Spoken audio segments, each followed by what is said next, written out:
আসসালামু আলাইকুম। আজকে আমরা আধ্যাত্মিকতার বিষয় নিয়ে একটা ঘটনা আলোচনা করব। গল্পটার নাম হচ্ছে মুরিদের জন্য কঠিন পরীক্ষা। মুরিদ বলতে বোঝায় কোনো বুজুর্গের মহব্বতের কাছের লোক যারা তাদেরকে বলা হয়। তো গল্পটার নাম হচ্ছে মুরিদের জন্য কঠিন পরীক্ষা।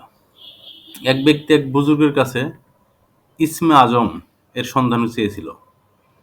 বুজুর্গ ব্যক্তি জানতে পারলেন যে লোকটির মধ্যে গোপনীয়তা রক্ষা করার শক্তি নাই, না জানে কাকে শিখিয়ে বেড়াবে, বা ইসমে আজম শিখে কি কি কাণ্ড করে বেড়াবে কে জানে।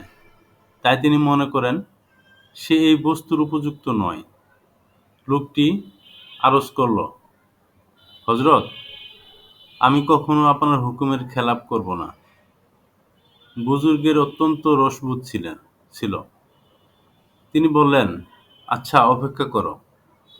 সে অপেক্ষা করল। কয়েকদিন পর তিনি ২টি প্লেট একত্রিত করে ঢেকে এনে লোকটিকে দিলেন এবং বললেন, অমুক মসজিদে এক বুজুর্গ থাকেন, তাকে এটা দিয়ে আসো। কিন্তু খবরদার, তুমি রাস্তায় তা খুলে দেখবে না। লোকটি প্লেটটি প্লেটটা নিয়ে চলল সেই বুজুর্গের উদ্দেশ্যে। রাস্তায় বিষয়টি লোকটির মনের মধ্যে দ্বন্দ্ব সৃষ্টি করে দিল যে এর মধ্যে এমন কি আছে।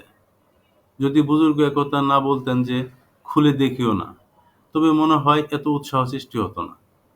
কিন্তু তার একথা বলে দেওয়াটাই সর্বনাশ হয়ে দাঁড়িয়েছে। লোকটি ভাবল, এর মধ্যে এমন কি জিনিস আছে যে খুলে দেখতে নিষেধ করেছেন। মনে হয় কোনো খাওয়ার জিনিস আছে। আর মনে হয় তিনি এজন্য নিষেধ করেছেন যে আমি যদি খেয়ে ফেলি, ঠিক আছে, আমি খাবো না, সুতরাং একবার খুলে দেখা উচিত।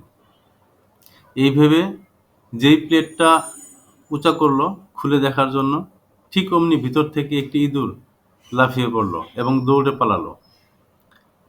এখন লোকটি ভারী পেরেশান হয়ে পড়ল। ইঁদুর এমন জিনিস যে তাকে আর ধরা সম্ভব নয়।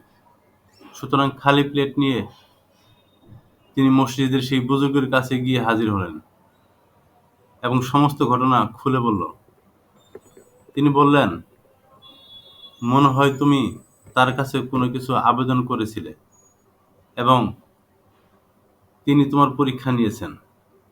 লোকটি বড় লজ্জিত হলো এবং বুজুর্গের কাছে ফিরে আসলো। শায়খ বললেন, এখন আর তুমি আমার কাছে ইসমে আজম জানতে চেও না। যখন তুমি সামান্য একটি জিনিসের হেফাজত করতে পারলে না, তখন ইসমে আজমের মতো এত বড় জিনিসের হেফাজত আশা তোমার কাছে করা যায় না।